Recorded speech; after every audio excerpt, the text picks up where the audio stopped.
Carriteros de diferentes zonas de Asunción se unieron para ayudar a los damnificados a trasladarse precisamente de las zonas inundadas. Y este gesto no es menor, es un gesto bastante solidario e importante, porque para estas personas un día de trabajo es un día sin generar recursos para su familia. Y lo más llamativo es que lo hicieron de manera absolutamente gratuita.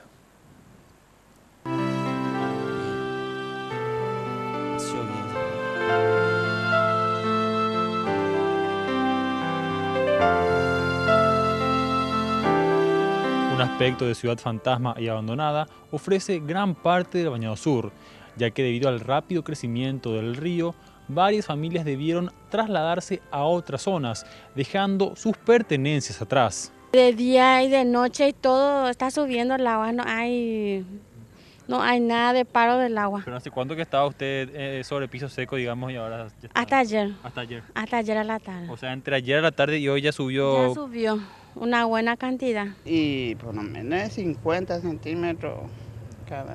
Tengo mis hijas y eso que se están mudando también hoy.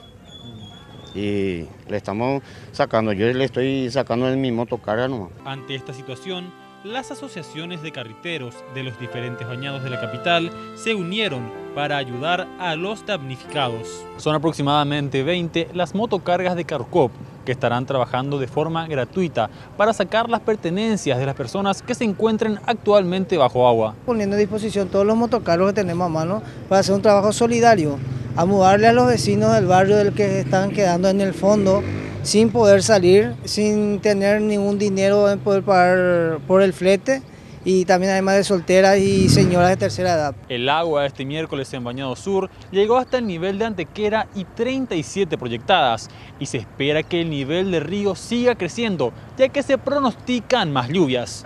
Mauricio Durán, Red Guaraní.